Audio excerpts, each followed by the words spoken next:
In the year 2247, humanity was on the edge of destruction.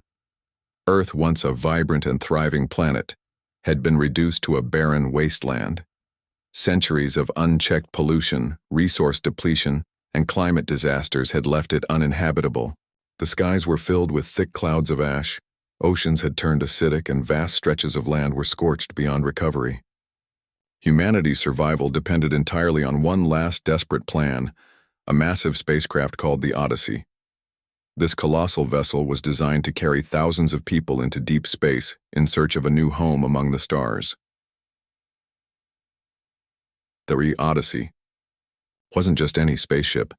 It was a marvel of engineering, equipped with advanced technology that allowed its passengers to enter cryogenic sleep for centuries at a time. Inside the ship, rows upon rows of cryopods lined the walls, each containing a person chosen for their skills, knowledge, or potential to help rebuild civilization. Among these individuals were Jack Miller and Laura Bennett. Jack was an engineer, known for his ability to fix anything from broken machinery to complex electrical systems. Laura, on the other hand, was a biologist who specialized in studying ecosystems and finding ways to adapt life to harsh environments. They didn't know each other before boarding the Odyssey, but fate would soon bring them together in ways neither could have imagined. When the Odyssey launched, there was a mix of hope and sorrow among its crew and passengers. Families said tearful goodbyes, knowing they might never see their loved ones again. Leaders gave speeches about the future, painting vivid pictures of lush green worlds waiting to be discovered. But as the engines roared to life and the ship ascended into the sky, reality set in. For most of those aboard, Earth was already a distant memory. The monitors showed images of the planet shrinking behind them until it disappeared altogether. What lay ahead was the vast emptiness of space, an endless void where time seemed to stand still. Once the ship reached a safe distance from Earth, the cryopods began activating. One by one, the passengers slipped into suspended animation. Their breathing slowed, their bodies cooled, and their minds drifted into a dreamless state. Jack felt a strange sensation as the process took hold. It was like being pulled underwater, except instead of panic, there was calm. He remembered thinking about how this journey would change everything, for better or worse. Then, darkness swallowed him whole. Laura experienced something similar. As the pod's lid closed over her, she thought about the weight of responsibility resting on her shoulders. She had been selected not only because of her expertise, but also because of her determination to make a difference. Her parents had always told her she was destined for greatness, though she never believed them. Now lying in the cold embrace of the cryopod, she wondered if they were right after all. Seconds later, her thoughts faded away, replaced by silence. For centuries, the Odyssey drifted through space, guided by its onboard artificial intelligence system, Echo 9. The AI monitored every aspect of the ship, ensuring that life support systems remained operational and that the cryopods functioned flawlessly. Outside, the universe stretched endlessly, dotted with stars and galaxies far older than humanity itself. Inside, time stood still. No one aged, no one dreamed, and no one questioned whether the mission would succeed. The ship became a silent tomb, carrying the hopes and dreams of an entire species across unimaginable distances. But even machines aren't perfect. Over time, small errors began creeping into Echo 9's calculations. Power fluctuations caused minor malfunctions in some of the cryopods. Warning signals flashed briefly on control panels, only to be dismissed by the AI as insignificant anomalies. Meanwhile, cosmic radiation battered the ship's hull, weakening critical components. None of this mattered during the long voyage, until the day the alarms went off. It started with a low hum, barely noticeable at first. Then came the flashing lights and the sudden jolt of movement as the ship's systems powered back up. Pods began opening one by one, releasing their occupants from their frozen slumber. Jack woke up groggily, blinking against the bright lights overhead. His muscles ached, and his head felt foggy, as though he'd been asleep for days instead of centuries. He sat up slowly, trying to piece together what was happening. Around him, others were stirring, looking equally confused and disoriented. "Where are we?" someone muttered nearby. Jack turned toward the voice and saw Laura sitting up in her pod, rubbing her temples. She looked pale but alert, her sharp eyes scanning the room. When she noticed Jack watching her, she gave him a weak smile. "I guess we're awake," she said softly. Her voice sounded hoarse, unused to speaking after so long. Jack nodded, unsure of what else to say. Neither of them knew why they had been awakened prematurely, or if anyone else had survived the journey. As more people emerged from their pods, the reality of their situation became clear.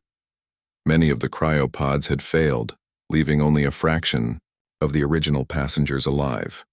Some pods were dark and silent, their occupants long dead. Others showed signs of damage, suggesting that whatever had gone wrong had been building for a long time. Panic began to spread among the survivors. People shouted questions, demanded answers, and argued over what to do next. Jack tried to stay calm, focusing on assessing the situation. He climbed out of his pod and walked over to a nearby console, tapping at the controls. The screen flickered to life, displaying streams of data. Most of it was indecipherable, but one thing stood out. The destination coordinates had changed.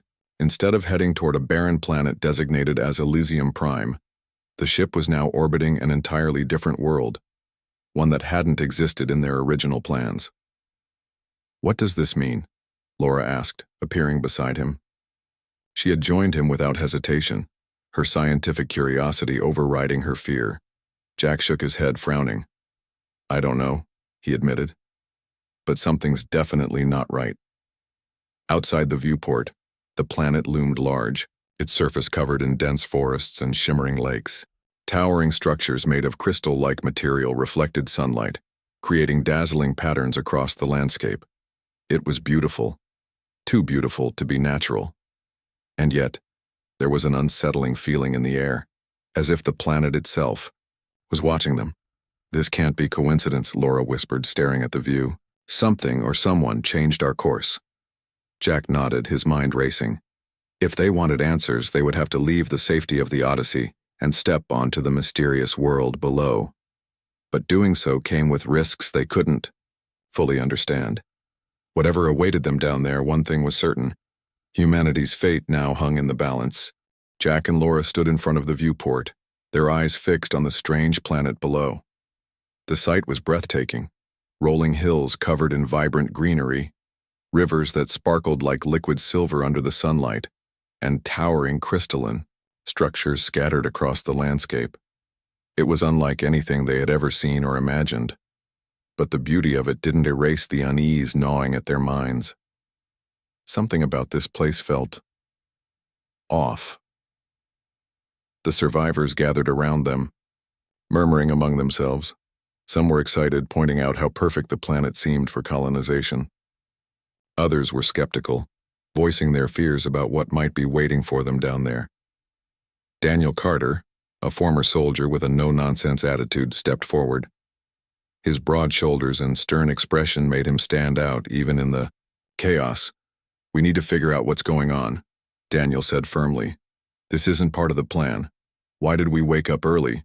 Why are we here instead of Elysium Prime?"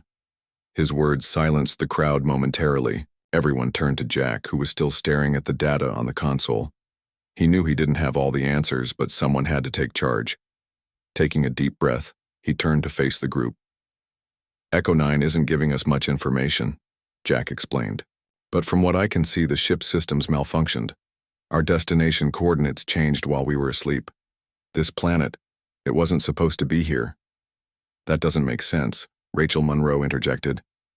Rachel was a linguist, soft-spoken but sharp-witted. She adjusted her glasses nervously as she spoke.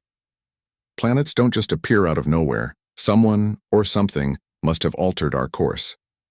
Laura nodded in agreement. "And look at those structures," she added, gesturing toward the viewport. "They're too precise, too symmetrical to be natural formations. Someone built them." The room fell silent again as everyone processed her words. If intelligent life existed on this planet, it raised more questions than answers. Were these beings friendly or hostile? Had they brought the Odyssey here intentionally? Or was this some kind of cosmic accident? We won't find out by standing here, Daniel said finally, breaking the tension. We need to send a team down there to scout the area, gather intel, and report back. Jack hesitated. Sending people to an unknown planet carried huge risks. What if they encountered danger? What if they couldn't return? But staying on the ship wasn't an option, either. Resources were limited, and the longer they delayed, the greater the chances of another system failure. I'll go, Jack volunteered after a moment. He didn't want to put anyone else in harm's way, especially not right away.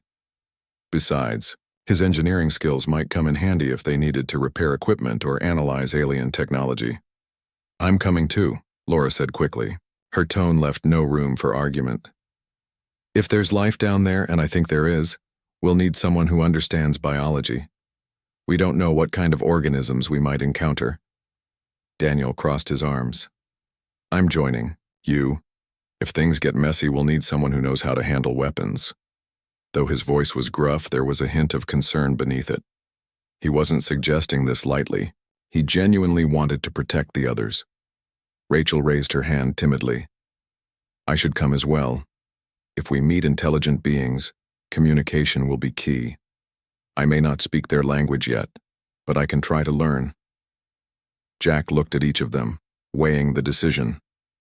4 people would make the team small enough to move quickly but large enough to handle unexpected challenges. He nodded reluctantly. All right, let's suit up. The shuttle ride down to the planet's surface was tense. None of them spoke much, each lost in their own thoughts. Through the cockpit window, they watched as the planet grew larger and larger, its details becoming clearer. Up close, the crystalline structures were even more impressive. They towered hundreds of feet into the air, their surfaces shimmering with iridescent colors that shifted depending on the angle of the light. Between the structures lay sprawling forests filled with trees unlike any they'd ever seen. Some, with leaves that glowed faintly, others with trunks that pulsed rhythmically, almost like they were breathing. As the shuttle touched down in a clearing near one of the crystal towers, the team exchanged nervous glances. Jack double-checked his toolkit, making sure everything was secure. Laura adjusted the straps of her backpack, which contained sampling equipment and medical supplies. Daniel checked his rifle, ensuring it was loaded and ready. Rachel clutched a small recording device, determined to document everything they encountered. When the hatch opened, a rush of warm, fragrant air greeted them.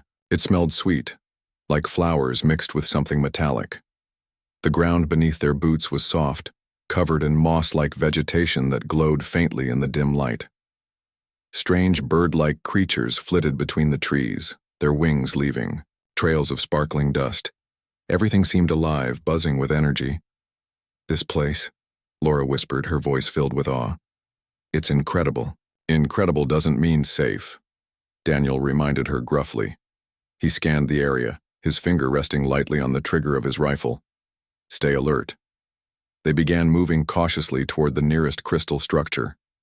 As they approached, they noticed intricate patterns etched into its surface. The designs were fluid and organic, resembling vines or roots intertwined with geometric shapes. Laura reached out to touch it, but Jack grabbed her arm gently. Wait, he said. We don't know what it does. Before anyone could respond, a low hum filled the air. It started softly, almost imperceptible, then grew louder and more resonant. The crystal structure began to glow, its colors shifting rapidly. Suddenly, a beam of light shot upward, piercing the sky. The team stumbled backward, shielding their eyes. What the hell was that? Daniel demanded, raising his weapon instinctively. It's signaling something or someone, Rachel guessed, her voice trembling slightly. She pointed toward the forest.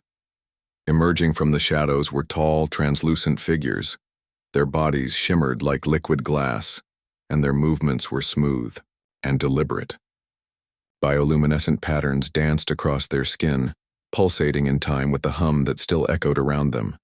They're beautiful, Laura breathed, lowering her guard despite the danger. Don't let your guard down, Daniel warned.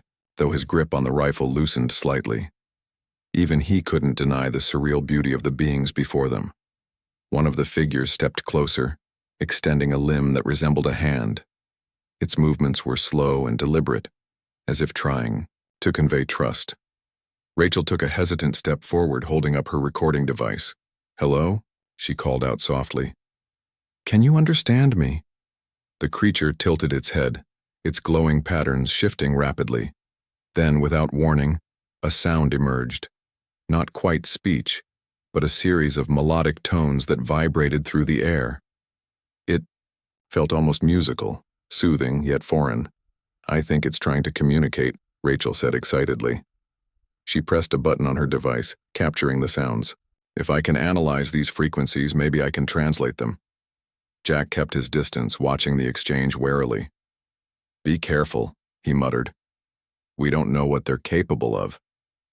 For several minutes, Rachel interacted with the creature, mimicking its tones and gestures. Slowly, the other figures moved closer, forming a loose circle around the team. Their presence was overwhelming but not threatening. Laura knelt down to examine the moss-like vegetation, noting how it reacted to her touch by glowing brighter. Jack inspected the crystal structure, running scans with his tools. Then, without warning, the ground trembled. A loud rumble echoed through the forest, followed by a burst of light from the horizon. The team froze, their attention snapping toward the source of the disturbance. In the distance, smoke rose into the sky, a stark contrast to the otherwise serene landscape. "What now?" Daniel asked, his voice tight with frustration. "We investigate," Jack replied grimly. "Whatever's causing that smoke, it might explain why we're here."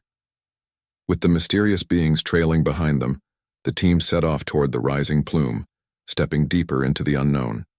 The team moved cautiously through the forest, their footsteps muffled by the soft, glowing moss beneath their boots.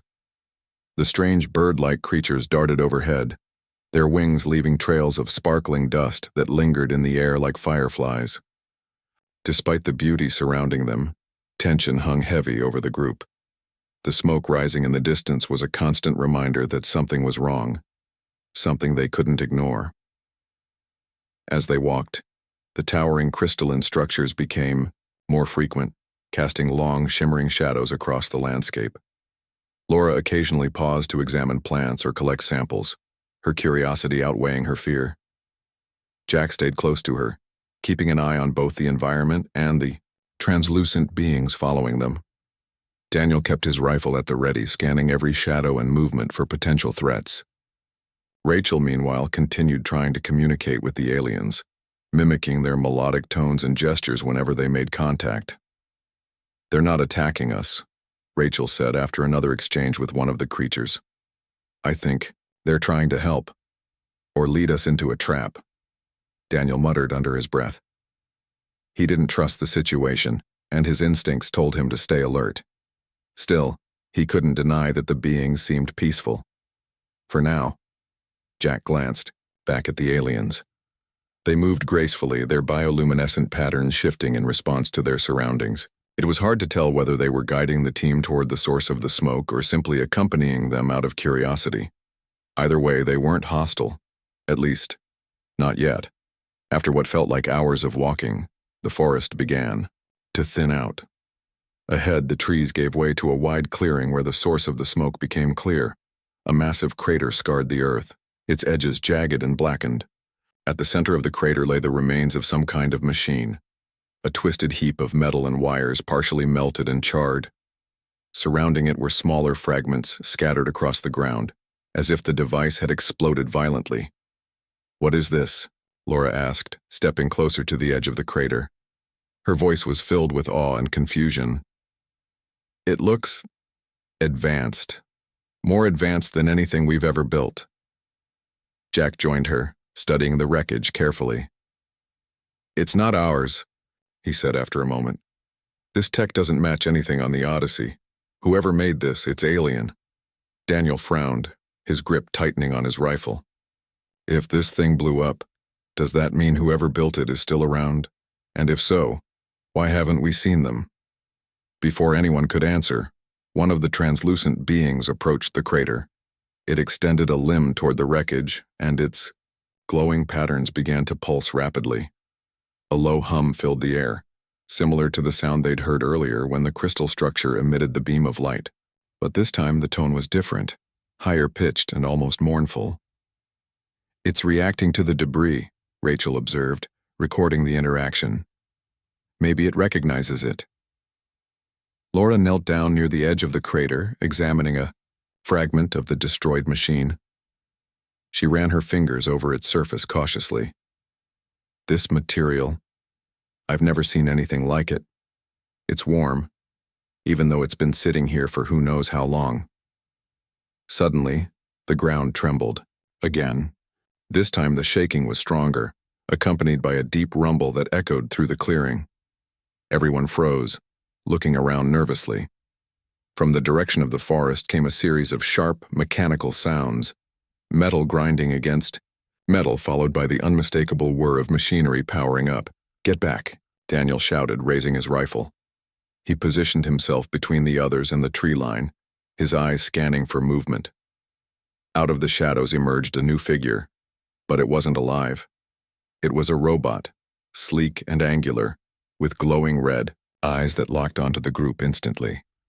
Its body was covered in dark matte plating and its limbs moved with eerie precision.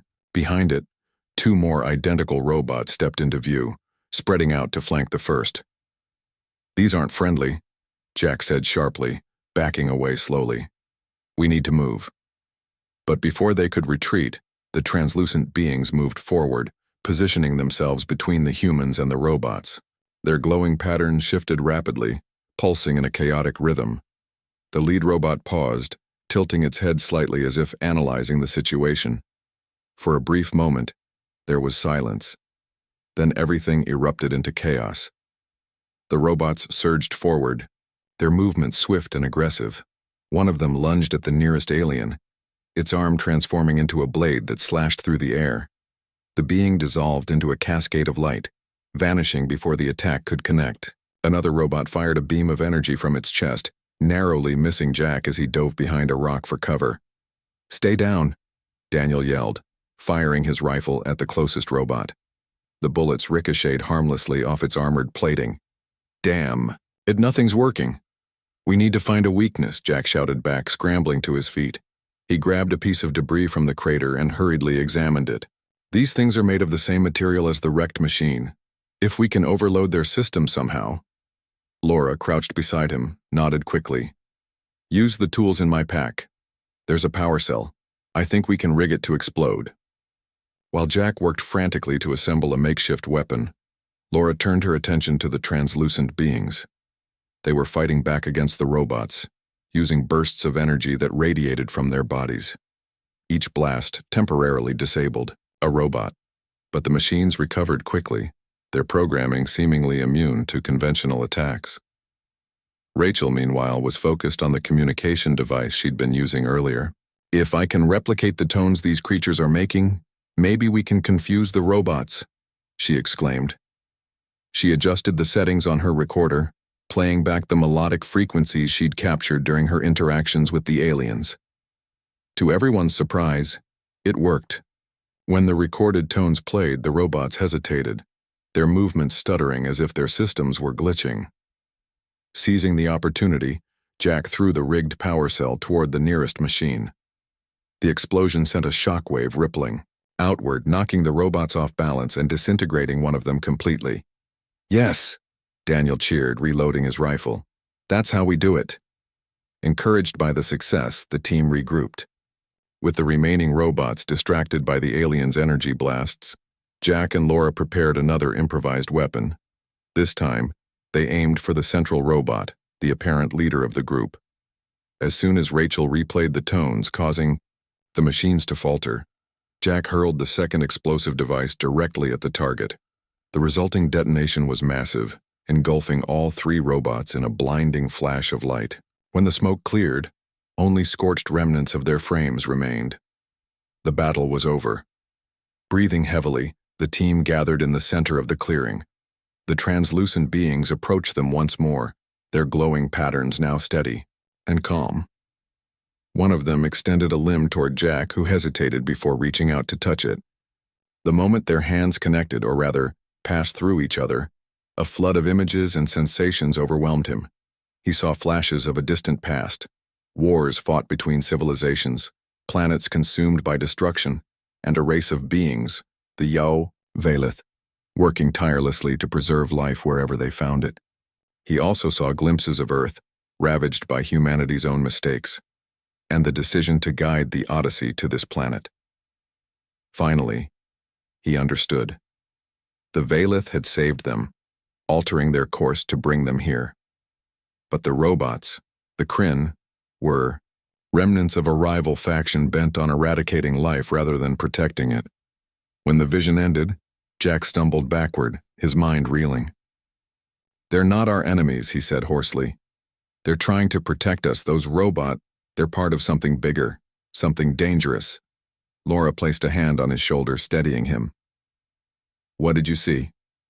Before Jack could explain, one of the Velith gestured toward the horizon. In the distance, the crystalline structures began to glow brighter, their light pulsating in unison. It was clear they were being summoned, to learn more, to understand the stakes, and perhaps to prepare for what lay ahead. Whatever awaited them next, one thing was certain: humanity's journey was far from over. Following the mysterious signal from the crystalline structures, the team set off once again, guided by the Velith. The glowing beings moved with purpose, their bioluminescent patterns shifting in rhythm with the pulsating light of the towers. Jack, Laura, Daniel, and Rachel followed closely behind, their minds racing with questions about what they would find next. The earlier encounter with the robots had left them shaken but determined. Whatever awaited them at the source of the signal, it was clear that their journey was only beginning. The path led them deeper into the alien landscape, where the forest gave way to an open expanse dominated by a massive structure unlike anything they had seen before. It was a sprawling complex made entirely of the same shimmering crystal material as the towers, its surface alive with flowing patterns of light. At its center stood a colossal dome, rising high into the sky and reflecting the sunlight in dazzling hues of blue, green, and gold. Surrounding the dome were smaller buildings arranged in concentric circles, creating a sense of order and symmetry. "This place, it's incredible," Laura whispered, her voice tinged with awe. She reached out to touch one of the walls as they approached, feeling a faint warmth emanating from the surface. "It's like the whole thing is alive." Jack nodded, his eyes scanning the area for any signs of danger. "Stay sharp," he reminded the group. "We don't know what's inside." As they neared the entrance to the dome, the Velith slowed down and turned to face them. One of the beings extended a limb toward the doorway, then gestured for the humans to proceed. Its movements were deliberate, almost ceremonial, as if inviting them into sacred ground. "They want us to go in," Rachel said, interpreting the gesture. "But why? What are they trying to show us?" "Only one way to find out," Daniel replied, gripping his rifle tightly. He glanced at the others. "Let's stick together. No splitting up." With some hesitation, the team stepped through the threshold. Inside, the air was cool and still, filled with a soft hum that seemed to resonate from the walls themselves.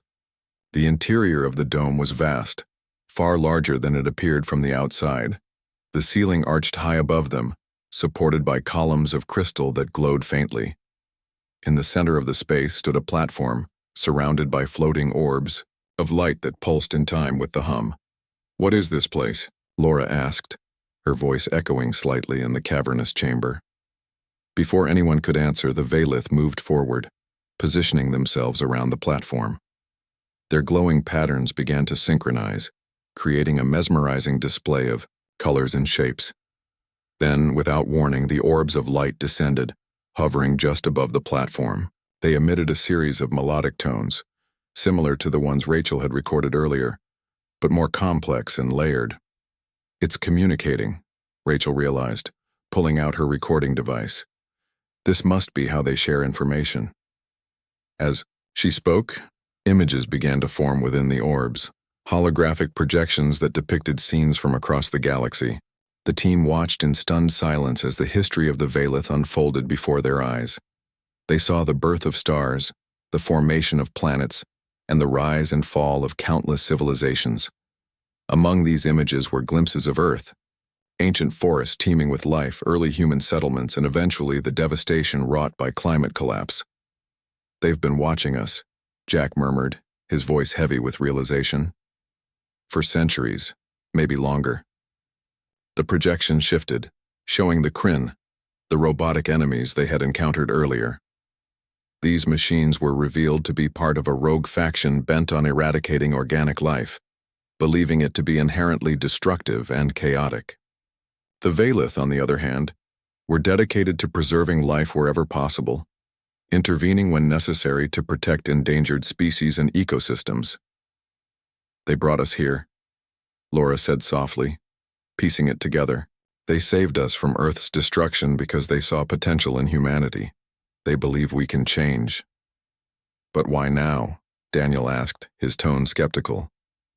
"Why wait until our planet was already ruined?" Rachel pointed to another image in the hologram, a star chart showing the Odyssey's original trajectory. "Look, our ship wasn't supposed to come anywhere near this planet. Something altered our course, something connected to the Valith." Jack frowned, thinking back to the vision he had experienced during his brief connection with one of the beings. "Maybe they didn't have a choice," he suggested. "If the Kryn were closing in, they might have acted quickly to get us out of harm's way." The projections continued, revealing more details about the Kryn's motives and methods. These machines operated under a strict directive to eliminate any threat to their vision of order, even if it meant destroying entire worlds. The battle in the clearing had been just a small skirmish in a much larger conflict, one that spanned galaxies and involved countless races. "We're caught in the middle of this," Laura said, her expression troubled. "If the Kryn discover we're here, they'll come after us," Daniel finished grimly. "And they won't stop until we're gone." The Valith seemed to sense the growing tension among the humans. One of the beings approached the platform and placed a translucent hand on its surface. Instantly, the orbs of light dimmed, and the hum faded into silence. The chamber grew darker, leaving only the faint glow of the crystals to illuminate the space. "What now?" Jack asked aloud, though he wasn't sure whether he was addressing the Valith or his companions. In response, the Valith extended their limbs toward the humans, their glowing patterns softening. It was a gesture of reassurance, perhaps even friendship.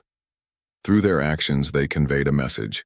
They would help, but humanity needed to prove itself worthy of their trust.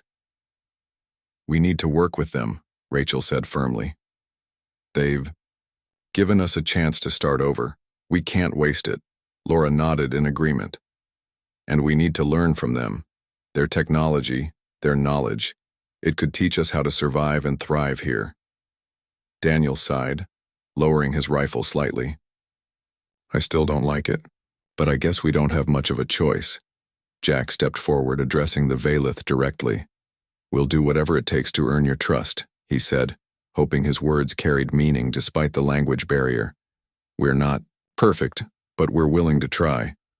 The Valith responded by guiding the team out of the dome and toward one of the smaller buildings nearby. Inside, they found a series of chambers equipped with advanced tools and devices clearly designed for research and experimentation. Laura's eyes lit up as she examined the equipment, recognizing its potential for studying the planet's unique ecosystem. Jack, meanwhile, focused on understanding the mechanics of the machinery, searching for ways to adapt it for human use. Over the next several hours, the team worked alongside the Valith, learning as much as they could about their new allies and the challenges ahead. Rachel continued her efforts to decode their language, using the recordings she had gathered to identify patterns and meanings. Slowly, but surely, progress was made.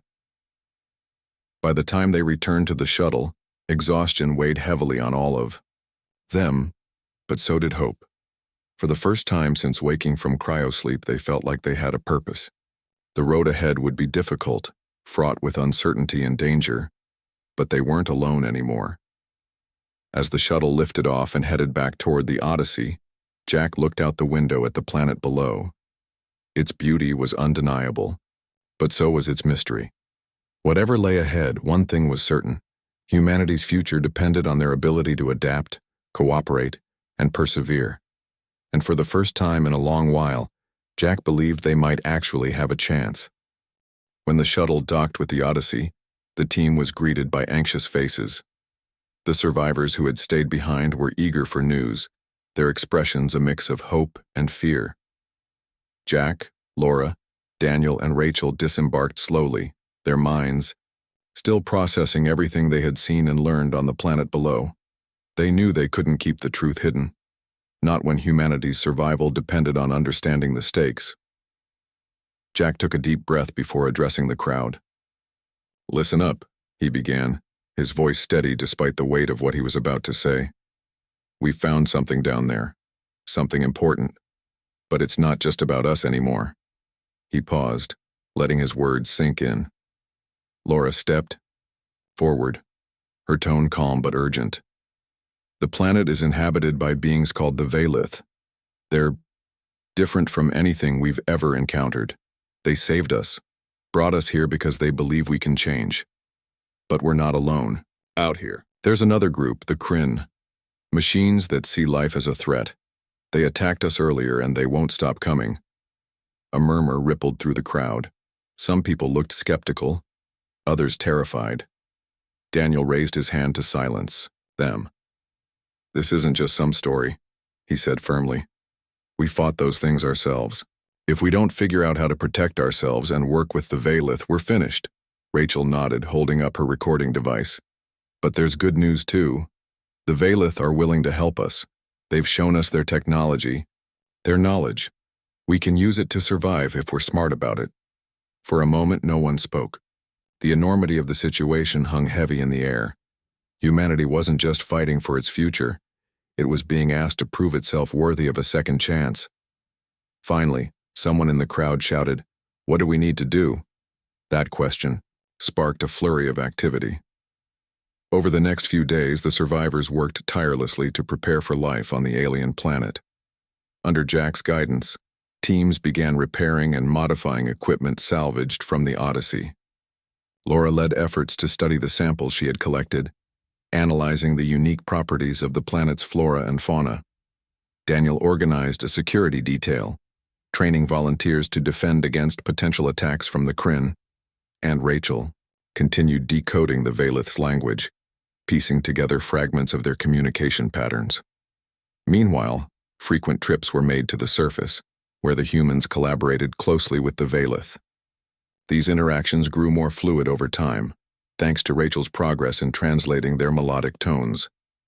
Through trial and error, she developed a rudimentary system of communication using gestures, symbols, and recorded sounds. It wasn't perfect, but it allowed for basic exchanges of information. One day, while working in the research chambers beneath the crystalline dome, Laura made a breakthrough. She discovered that the glowing moss covering much of the planet emitted a type of energy similar to sunlight, but far more efficient at sustaining plant growth. When combined with certain minerals found in the soil, this energy could accelerate photosynthesis, creating food sources capable of supporting large populations. "This could solve our biggest problem," Laura told Jack excitedly as they reviewed her findings. "If we can replicate this process on a larger scale, we'll have enough food to sustain everyone." Jack smiled, impressed by her ingenuity. "You might have just saved us all," he said. "Let's show this to the Veilith. Maybe they can help us build something even better." Down in the chambers, the Veilith responded enthusiastically to Laura's discovery. Their glowing patterns brightened as they examined her data, and soon they began constructing prototypes of devices designed to harness and amplify the moss's energy. Working side by side with the humans, they refined the designs until they had functional models ready for testing. Back aboard the Odyssey, morale began to improve. For the first time since waking from cryosleep, the survivors felt like they were making real progress. Meals became less scarce thanks to early successes with the moss-based farming systems. Repairs to the ship's damaged systems moved faster, aided by insights gained from studying Veilith technology. Even Daniel's security team reported fewer incidents. though he remained vigilant, knowing the Kryn could strike again at any moment. Despite these advances, tensions lingered. Not everyone trusted the Vihylith or believed humanity deserved their help. A small faction of survivors argued that relying on alien assistance was a mistake, insisting they should focus on finding a way to leave the planet entirely. Their leader, a man named Paul, voiced his concerns during one of the group meetings. "We don't belong here," Paul said, his voice sharp with frustration. "This isn't our home. We came here to start over, not to depend on creatures we barely understand. What happens if they turn on us, or worse, what if they abandon us when the Kryn return?" His words struck a nerve, sparking heated debates among the survivors. Jack listened patiently, allowing both sides to express their views. When the arguments finally died down, he stood up, addressing the room. "I get it," he said. "This isn't easy. Trusting strangers, especially ones so different from us, is hard. But let's be honest, without the Vihylith, we'd still be stuck on that ship, running out of resources and waiting for death. They've given us a chance, a real chance, to rebuild. Are we going to throw that away because we're scared?" Laura added her voice to the discussion. "The Vihylith aren't just helping us survive, they're teaching us how to adapt, how to live in harmony with this planet. That's something we failed at on Earth. If we walk away now, we'll be repeating the same mistakes." Slowly but surely, the dissenters began to soften their stance. Paul didn't retract his criticisms entirely, but he agreed to give the partnership with the Vihylith a fair shot. With unity restored, the survivors redoubled their efforts, determined to make the most of their second chance. As weeks turned into months, humanity's presence on the planet grew stronger. Temporary shelters gave way to permanent structures, built using materials provided by the Vihylith.